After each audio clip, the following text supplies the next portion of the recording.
নমস্কার, আমি রিমা। আজকে চলে এসেছি নতুন কিছু সিরিজ নিয়ে। ফ্ল্যাশ গল্পের সুন্দরের ঢেউয়ের মানুষ ভেসে যায় প্রাচীনকাল থেকে। রমণীর রূপে প্রেমে পড়ে পুরুষেরা রাজ্য। সম্পর্কে কতবার ত্যাগ করেছে, আর তার হিসেব দিতে গেলে শুধু নাম দিয়েই বই লেখা যাবে। তুমি চাঁদের মতো সুন্দর, তোমার চোখ হরিণের মতো। এই উপমা পাওয়া সুন্দর নারীদের দেখে হয়তো সাধারণ কোনো পুরুষ গলে যেতে পারে, কিন্তু সব জয় করে আসা মস্তিষ্কের উত্তাপে পুড়ে যাওয়া পুরুষদের এত সহজ সুন্দরের মোহে আটকানো যায় না। পৃথিবীতে এমন কোনো রমণী জন্ম হয়নি যাকে দেখে সেরা জ্ঞানী ক্ষমতাসীন মানুষগুলো সবাই একসাথে গলে যাবে। একটি নির্দিষ্ট কোনো সুন্দরের মোহে সব ধরনের পুরুষকে আটকানো যায় না। সেই উইলমেল এর মতো সাইকোলজিস্ট এর থেকে আর কে ভালো বুঝবে। কিছু পুরুষ নারীর চোখেই সব সুন্দর খুঁজে পায়, আবার কিছু পুরুষ রমণীর প্রণয়িনী নদীর স্রোতেই সব খুঁজে পায়। প্রকৃতপক্ষে মানসিকতা ভেদে তার চরিত্রের পার্থক্য। পুরুষের পছন্দের ধরন আলাদা হয়ে থাকে, তাই নির্দিষ্ট কোনো রমণী সব রুচির পুরুষকে আকৃষ্ট করতে পারে না। কারণ পৃথিবীর কোনো রমণী উত্তম সুন্দর হতে পারে না। আবার বলা যায়, পুরুষের চোখ ছাড়া নারীর কোনো সৌন্দর্য নেই। পুরুষের চোখ যদি বলে এই নারী সুন্দর, তবে নাকি নারী সুন্দর। রাতে খাবার শেষে মৃদু অন্ধকার সভায় সিংহাসনে ফিলাকে দেখা হচ্ছিল অপ্রত্যাশিত পরিস্থিতি। ফিলাকে পোশাকে পরিয়ে শুধু চোখ আর চুলের সুন্দর দিয়ে সবাইকে মোহে ফেলা যেত না, অথবা শুধু নগ্ন দেহের অঙ্গের ভাঁজের সুন্দর দেখিয়েও সবাইকে মোহে আটকানো যেত না। কোনো এক সুনির্দিষ্ট মেয়ের সৌন্দর্য দিয়েও সবাইকে একসাথে ঘায়েল করা যেত না। তাই ফিলার সৃষ্টি হওয়া দরকার ছিল, যে কিনা প্রতি বিন্দুতেই সুন্দরের উপমা নিজে জন্ম নেবে। যে পুরুষ রমণীর চোখে দেখেই প্রেমে পড়ে, সে ফিলার চোখ দেখলেই প্রেমে থেমে যাবে। যে পুরুষ চুলের ঘ্রাণ ও নাকের ঠোঁটের মাথায় পড়ে, সেই পুরুষও ফিলাকে দেখে প্রেমে পড়বে। যে পুরুষের তীক্ষ্ণ কামনার লোভ রয়েছে, সেই পুরুষ ফিলার চোখ প্রণয়িনীর নদীর রঙের নেশায় হারিয়ে যাবে। সভায় দাঁড়িয়ে থাকা ক্ষমতাসীন মানুষগুলো চোখে আর ব্রেইনে ফিলাকে কাছে নেওয়ার ঝড় চলছে। কেউ ফিলার চোখের দিকে তাকিয়ে আছে, কেউ ঠোঁটের দিকে, কেউ ফিলার চওড়া বক্ষের দিকে, কেউ নগ্ন দেহের ভাঁজে সুন্দরের দিকে তাকিয়ে আছে। আমি উইলহেম শুধু এই সুন্দর মোহেই নেই, কারণ ফিলার দিকে একবারের জন্য আমি তাকাইনি। সবাই ঘামছে, কেউ কথা বলছে না, স্থির হয়ে দাঁড়িয়ে আছে। সবাই তাদের পড়াশোনার পোশাক কালো পরনের স্যুটের ভেতর থেকে শার্টের উপর বাঁধা টাইটাও যেন উঁকি দিয়ে ফিলার দিকে তাকাচ্ছে। তাই টাইটাকে ফিলার থেকে আটকে রাখাতেই যেন তারা বারবার একটু পর পর টাই ঠিক করছে। গলার টাই যেন তাদের গলা চেপে ধরছে। সবার প্রত্যেকেই গলার স্বর নাকি শ্বাস নাকি দুটোতেই আটকে গেছে, বোঝা যাচ্ছে না। ফিলার এই রূপ, এই মায়া আমাদের চোখ কোনোদিনও শান্তি গ্রহণ করতে পারবে না। নগ্ন দেহে গলার ওপর হালকা ধূসর রঙের ডায়মন্ডের নেকলেস ফিলার গলা জড়িয়ে সেজে আছে। পুরো নগ্নতায় শুরু গলার উপর মোড়ানো এই নেকলেস। নগ্নতায় সুন্দর কিভাবে বাড়াতে পারে, ফিলাকে না দেখলে বোঝা যাবে না। পৃথিবীর সব কবিরাও যদি ফিলার বর্ণনা দিতে ব্যস্ত হয়, ফিলার এক চোখের মিটমিট করে তাকানোর লোভনীয় চাহনিতেও বর্ণনা দিয়ে শেষ করতে পারবে না। ঘরে পড়লে মানুষ আত্মবিকেন্দ্রিক হয়ে যায়। মস্তিষ্ক সচল থাকা ছাড়া কোনো কাজের সিদ্ধান্ত নেওয়া যায় না। হাতে ছুরি নিয়ে সবচেয়ে কঠোর ব্যক্তি প্রশাসন প্রধান মি লুইস এর 3টি আঙুল কেটে নিলাম। মি লুইসের আঙুল থেকে টুপটুপ করে ফোঁটা ফোঁটা রক্ত পড়ছে। তিনি টেরও পাচ্ছেন না। এক খেয়ালে সে ফিলাকে দেখছে। হ্যাঁ, মোক্ষম সময় এইটাই। পেপারসগুলো হাতে নিলাম, আরেকবার পেপারগুলো পড়ে নিলাম। এই মর্মে আমার অবগত করছি, ডক্টর উইলহেম এর উপর আনীত সকল অভিযোগ তুলে নিয়ে তার মৃত্যুদণ্ড অকার্যকর করা হচ্ছে। তাকে সম্মানের সহিত মুক্তি দিয়ে তার সব কিছু তাকে ফিরিয়ে দেওয়া হলো। ডক্টর উইলহেম শুধু একটি নির্দিষ্ট দেশ নয়, তিনি পৃথিবীর উন্নত সম্পদ। ডক্টর উইলহেম এর মালিকানায় সকল হসপিটাল, বিশ্ববিদ্যালয় সহ টয় কোম্পানি, পারফিউম কোম্পানি সব কিছুর ওপর থেকে নিষেধাজ্ঞা তুলে নেওয়া হলো এবং এগুলিতে উন্নীত করার উদ্যোগ নেওয়া হবে। ডক্টর উইলহেম আজকের পর থেকে নিজস্ব স্বাধীনভাবে বসবাস করতে পারবে। তাকে কোনো দেশের প্রশাসন বা সরকার হেনস্থা করতে পারবে না। শুধু তাই নয়, যে কোনো প্রয়োজনে সব দেশের সরকার তাকে সাহায্য করতে বাধ্য থাকবে বলে আমি নিশ্চিত করছি। যারা এই পর্বে আমরা আরও ঘোষণা করছি ডক্টর উইলহেমের বিষয়ে এই প্রত্যয়নপত্রটি আজীবন অপরিবর্তিত থাকবে এবং এর বিরুদ্ধে নতুন কোনো সিদ্ধান্ত বা নিষেধাজ্ঞা আরোপ করা যাবে না। আমরা এই বিষয়ে সম্মতি সজ্ঞানে প্রদান করে স্বাক্ষরে স্বাক্ষরিত করছি। পড়া হয়ে গেল, সব কিছু ঠিক আছে। এরপর এক এক করে প্রেসিডেন্ট, সেনাপ্রধান, ক্রাইম ইনভেস্টিগেটর সংস্থাগুলি প্রধানসহ অন্যান্য পৃথিবীর প্রধান প্রধান ক্ষমতাসীন লোকেদের থেকে স্বাক্ষর নিলাম। সবাই নিজের অজান্তেই স্বাক্ষর করে দিলেন। এবার নিশ্চয়ই বোঝা হয়ে গেছে ফিলা এত সুন্দরভাবে কেন সৃষ্টি করেছি। ফিলার প্রতিটা বিন্দুতে যদি সুন্দরের পর্যাপ্ত না থাকতো, ফিলা কামনাময়ী বানাতে যদি ফিলার মুখে সেই উষ্ণ ঘ্রাণের অর্গাজম থেকে তৈরি পানি না ছেটাতাম, তাহলে হয়তো ফিলার সৌন্দর্য এত ভয়ঙ্করভাবে লোভ ধরাতে পারত না। পুরুষেরা পোশাকে ঢেকে রাখা সৌন্দর্যের কাছে দুর্বল, তাই ফিলাকে নগ্ন রেখেছি। কোনো চেষ্টা ত্রুটি ছিল না, সব রূপ ঢেলে সাজিয়েছি। এরপর আমি প্রস্তুত সভা থেকে বের হব। তার আগে আরও একটি কাজ। আমি জানি অবচেতনায় তারা সবাই আমার নিয়ন্ত্রিত। সবাইকে উদ্দেশ্য করে বললাম, আপনারা নিজেদের পোশাক খুলে নগ্ন হয়ে দাঁড়ান। বলার সাথে সাথেই সবাই পোশাক খুলে ফেলল। তাদের চোখ শুধু ফিলার দিকে, যেন আমি বললেই ওরা ফিলের কাছে ছুটে যাবে। বদ্ধ রুমে একসাথে এতজনের হার্টবিট কাঁপছে। সব হার্টবিটের শব্দ তীব্র তুখরভাবে শোনাচ্ছে। এই শব্দ শুনতে অন্যরকম ভয়ঙ্কর লাগবেই। সবাই উপস্থিত সবার উদ্দেশ্যে বললাম, ফিলাকে স্পর্শ করতে চান আপনারা? কেউ কথা বলছেন না। তারপর কাউকে নির্দিষ্ট না করেই ফিসফিস শব্দে বললাম, ফিলা আপনাকে ডাকছে, ফিলার ঠোঁট ছুঁয়ে দেখার জন্য। ফিলার কাছে যান। ওই তো ফিলা আপনার দিকেই তাকিয়ে আছে। কথা শুনেই যেন সবাই সজাগ হয়ে গেল। 93 জন পুরুষ একসাথে ফিলার উপর ঝাঁপিয়ে পড়ল। কেউ ফিলার পায়ে চুমু দিচ্ছে, কেউ ফিলার হাতে, কেউ ফিলার চুল ছিঁড়ে নিচ্ছে। আমি দরজার সামনে থেকে দাঁড়িয়ে দেখছি। রুম থেকে বের হয়ে বাইরে থাকা সৈন্য বা প্রশাসনের লোকগুলো মধ্যে উত্তেজনা দেখলাম। সবাই যেন অস্থির, ভেতরে কি হচ্ছে জানার জন্য। আমার পথ আটকালে আমি পেপারস দেখালাম। তারপর আমাকে যেতে দেওয়া হয়। আমি চলে আসলাম আমার ফিলাকে রেখে। জানি না কেন আমার মায়া হচ্ছিল। আমি জানি ফিলাকে এতক্ষণে ওই পুরুষগুলো ছিঁড়ে ফেলেছে। ফিলার আর অস্তিত্ব কিছু নেই। আর কোনো দিনও ফিলাকে দেখা হবে না। পুতুলের প্রেমেও পড়ে যায়। এখন কেন জানি মনে হচ্ছে আমি সব ছেড়ে ফিলার কাছে আবার ফিরে আসি। ফিলা যেন সবার কষ্টে কাতরাচ্ছে। এত ভিড়ে ফিলার মায়াবী চাহনি আমার চোখে ভাসছে। ফিলা আমার হয়ে থাকবে প্রতিক্ষণ। এরপর আমেরিকায় নদী, সাগর, ঘন জঙ্গল, বরফের পাহাড় পাড়ি দিয়ে সবাইকে ছাড়িয়ে চলে আসি। কেউ আমাকে খুঁজে পাবে না। আত্মগোপন হোক বা আত্মবিয়োগ, আমি নতুন একটা ঠিকানা খুঁজছি। চলতে চলতে নতুন এক দেশ, সুইজারল্যান্ড। আগেই পরিকল্পনা ছিল সুইজারল্যান্ডের সহজ সরল এক গ্রামে এসেছি। এখান থেকেই শুরু হবে আমার নতুন চাহিদা। প্রায় 1 বছর চলে গিয়েছে। এখান থেকেই আমি সব কিছুর খোঁজ খবর রাখি। গ্রামের বাইরেও আমার যাওয়া হয় না।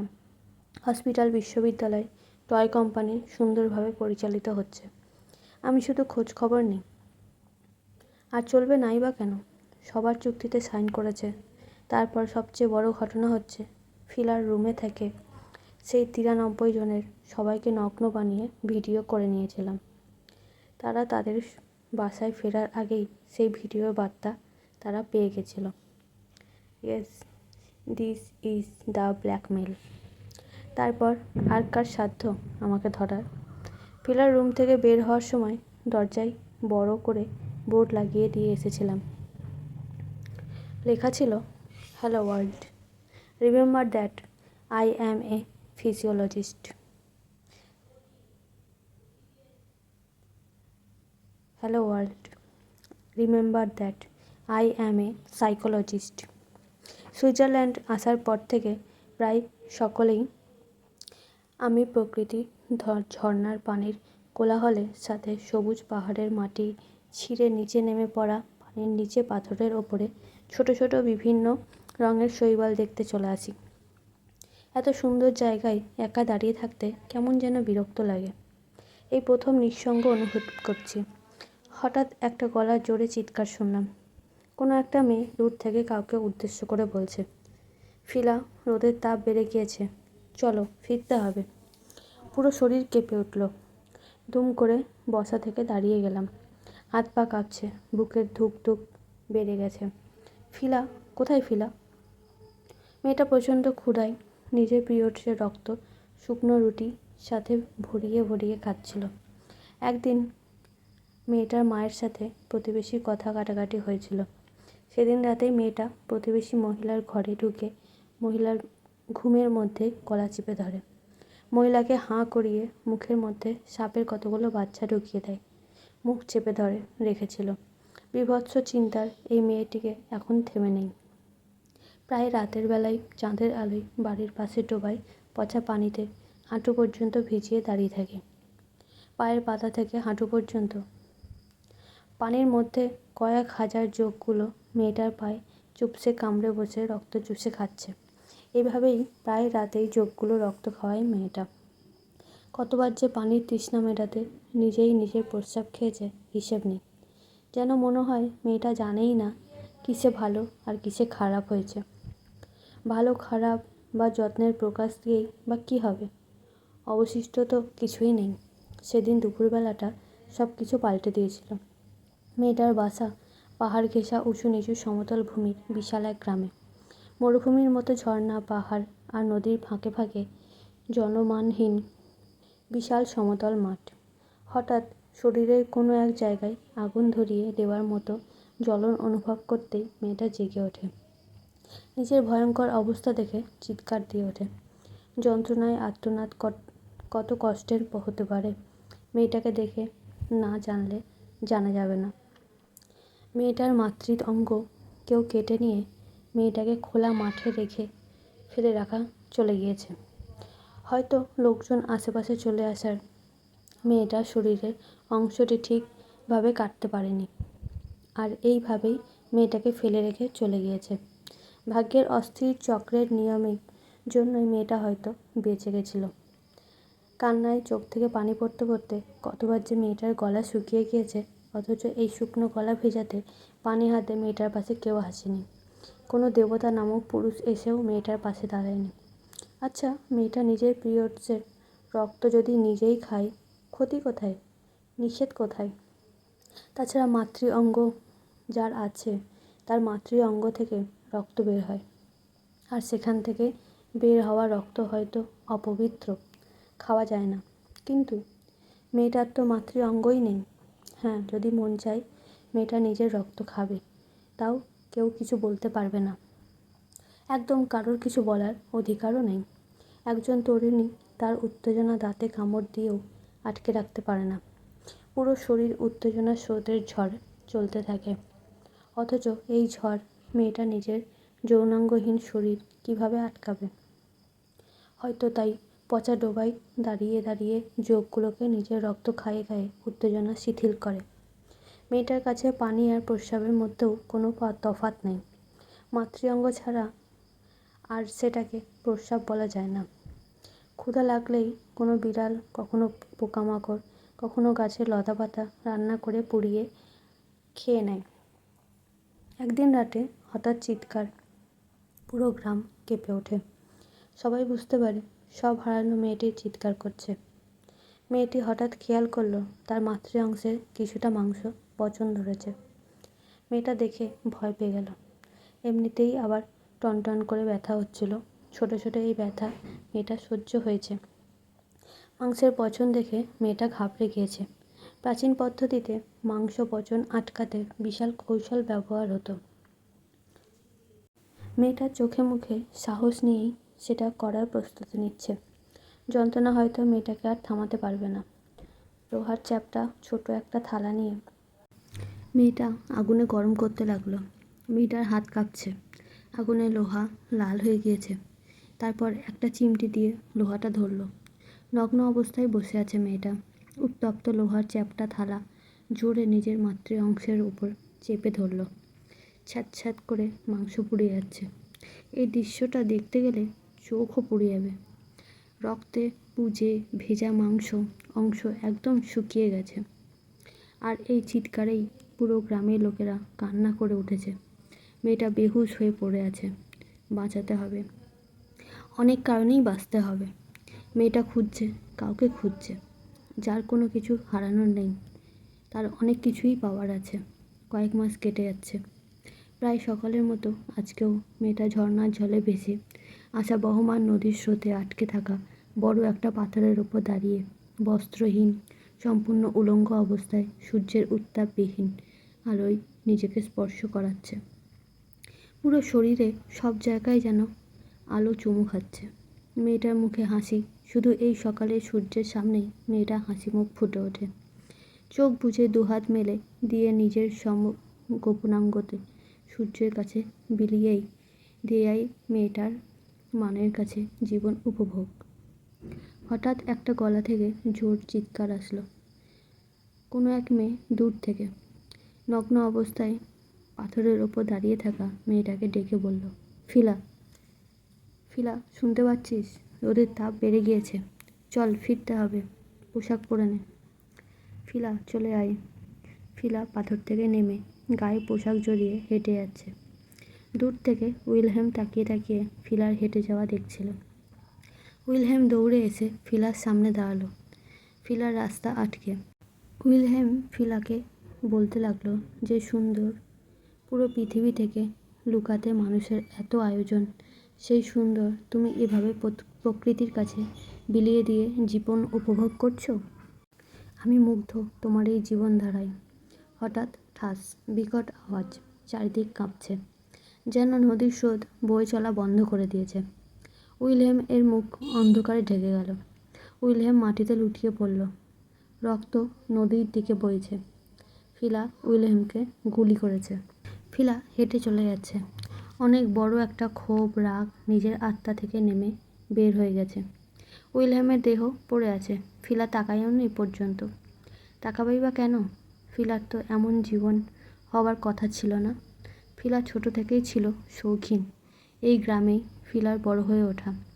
ছোটবেলায় একবার ফিলার মা রান্না করার সময় ফিলা কিচেনে গেলে ফিলার হাতে তেল ছিটে লেগে ফোস্কা পড়ে কালো হয়ে গেলে ফিলা কাঁদতে কাঁদতে শেষ। পরে ফিলার বাবা সেই কালো দাগ সার্জারি করে সারিয়ে দিয়েছিলেন। শুধু তাই নয়, ফিলাকে ফিলার বাবা ছাড়া দ্বিতীয় কোনো পুরুষ ফিলার হাতও ধরার সাহস পায়নি। এমন নয় ফিলার পুরুষ বিপরীত মানসিকতা ছিল। প্রেম, পছন্দের ছেলেদের সাথে মেলামেশা মানেই চরিত্রহীন নয়। কিন্তু ফিলার ইচ্ছে ছিল আকাশ ছোঁয়া ছন্দের মতো সব কিছু সাজানো। ফিলার হাত ছুতে হলে ফিলার ছন্দে মেলানো সুরে যার আছে এমন কাউকেই লাগবে। ফিলা সবসময় পুরো দেহে পোশাক দিয়ে ঢেকে রাখত। 23 বছর বয়স পর্যন্ত ফিলার সুন্দর রূপ কোনো ছেলেকে দেখায়নি বলা যায়। ফিলার নখের রং ছিল আকাশি, মেঘলা সাদা রঙের মতো। ফিলার চোখের মণিও আকাশে নীল রঙের মতো। ফিলার অদ্ভুত এক গুণ ছিল, সে রাতেও ভয়ঙ্কর সুন্দর পেঁচা পাখির মতো দেখতে পেত। ফিলা অন্যের শরীরের ঘামের গন্ধ সহ্য করতে পারত না। মাটির মাঝে উদ্ভট গন্ধ থাকার ফলে মাছ খেত না। বেশিরভাগ সময় দুধ আর ফল খেত। ফিলা মনে করত খাবারের জন্য শরীরে আলাদা ঘ্রাণ তৈরি হয়। অবশ্য ফিলার গায়ের ঘ্রাণ ছিল অসম্ভব সুন্দর। ফিলা হাঁটলে যেন মনে হতো চোখের সামনে বসন্তের সব ফুল একসাথে ফুটে উঠেছে। ফিলা নিজের কত যত্ন করতো তা বর্ণনা করতে গেলে মায়া লেগে যাবে। ফিলা প্রায় রাতে টাওয়েল তেলে ভিজিয়ে চুলগুলো টাওয়ালে মুড়িয়ে রেখে ঘুমাতো। একবারও তো ঠান্ডা লেগে জ্বরও হয়েছিল। ফিলা অনেক বকাও খেত এমন উদ্ভট কাজের জন্য। ফিলা পোশাক পরতো সিল্ক কাপড়ের, যাতে স্কিনের কোনো রুক্ষতা না আসে। ফিলার শরীর এত মোলায়েম ছিল, সেদ্ধ করা গরম ডিমের অংশ সাদা যেমন নরম তেমন নরম, যেন কারোর হাতের নখ ফিলার শরীরে লাগলেই শরীর কেটে যাবে। ফিলার শরীরের এই নরম কোমলতা আর কিভাবে বোঝানো যায় হয়তো ভাষা নেই। পুরো শরীরে একটি পশমের গুটি পর্যন্ত নেই। ফিলার শরীরে সূর্যের আলো পড়তেই যেন আলো প্রতিফলিত হবে, যেমন প্রতিফলিত হয় সাদা চিকচিক করা বালিতে। ফিলার উপরের ঠোঁট আর নিচের ঠোঁট দুটোই একই রঙের ছিল, স্বচ্ছ লাল রঙের। ফিলা অনেক বেশি পছন্দ করত নিজের শরীর যত্ন নিতে। অথচ হঠাৎ এক ঘটনায় সব বদলে গেছে। পুরো সুন্দর হারিয়ে গেছে। এই কষ্ট ঠিক কতটা হতে পারে সেটা দেখানো যাবে না। ফিলার জমিয়ে রাখা সুন্দরের এই রাজ্য এক নিমিষেই শেষ। ফিলা সাইকো হয়ে গেছে, এটা নিয়ে অভিযোগ করার কেউ নেই। এত সব যত্নের দাম, এত নিষ্ঠুর পরিণতি কেন হলো, এর জবাবও কেউ দিতে আসেনি। তাই ফিলা নিজেই সব জবাব খুঁজতে বের হয়েছে। ফিলা সুইজারল্যান্ডের সেরা বিশ্ববিদ্যালয় থেকে সাইকোলজি পড়াশোনা শেষ করে নিজের গ্রামে এসেছে কিছুদিনের জন্য থাকা। কয়েকদিন পরেই ফিলা ইন্টারন্যাশনাল ক্রাইম ইনভেস্টিগেশন ব্যুরোতে জয়েন করবে। কিন্তু কে জানতো ফিলার নিজের সাথে ঘটনাটাই তার কেরিয়ারের প্রথম কেস হবে। সুইজারল্যান্ড এর গ্রামগুলো অন্যভাবে সাজানো। বেশ দূরে দূরে ছোট ছোট কাঠের স্বচ্ছ সুন্দর বাড়ি, বিশাল বড় বনভূমি। সেদিন দুপুরবেলা ফিলা বাসা থেকে বের হয়ে সবুজ ভূমির মাঠে হাঁটছিল। হঠাৎ কয়েকজন এসে পেছন থেকে ফিলাকে ঝাপটে ধরে। তারপর ফিলা আর কিছুতেই বলতে পারেনি। হঠাৎ যন্ত্রণায় সজাগ হয়ে দেখে ফিলার মাতৃ অঙ্গ কাটা। ফিলার সম্পূর্ণ সাইকো হয়ে গিয়েছে। যে দেহে একটা মাছি পড়তে দিত না, সেই সাজানো দেহে আজকে মৃতদেহের মতো। ফিলা প্রায় এখানে আসে, কি যেন ভাবে। ফিলার চাহিদা বদলে গেছে, অনেক কান্নাকাটি হয়েছে। এবার ফিলাই যা করার করতে হবে। হয়তো ফিলার মতো আরও অনেকেই সাথেই এমন হচ্ছে। ফিলা ভালোভাবে আন্দাজ করতে পেরেছিল, যেহেতু ফিলাকে রেপ করা হয়নি, তার মানে বৃহৎ উদ্দেশ্যে নিয়েই এই কাজটি করা হয়েছে। ফিলা ভাবছিল ঠিক কী হতে পারে, কে জানে এই কাজের পিছনে কে আছে। ভাবতে ভাবতে ফিলা সেই জায়গাতেই আসলো যেখানে ঘটনাটা ঘটেছে। চারিদিক তাকালো। হঠাৎ ফিলার মনে হলো একটা গ্রামের সবচেয়ে গহীন জায়গা। এখানে পরিচিত লোক ছাড়া কেউ আসতে পারে না, অসম্ভব কেউ আসতেই পারে না।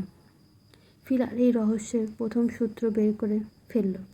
তার মানে সেদিন যারা ফিলার সাথে এটা করেছে তাদের কেউ এই গ্রামেরই হবে। তখন থেকেই ফিলা এই গ্রামেই স্থায়ীভাবে থাকছে। প্রতিদিন গ্রামের এক কোণা থেকে ওই কোণা ঘুরে বেড়ায়। যে লোক এই কাজের সাথে জড়িত সে ফিলাকে দেখলে একটু হলেও অস্বাভাবিক আচরণ করবে। ফিলা তাকেই সারাদিন খুঁজত। একদিন দুপুরে সেই জায়গায় ফিলা বসে আছে।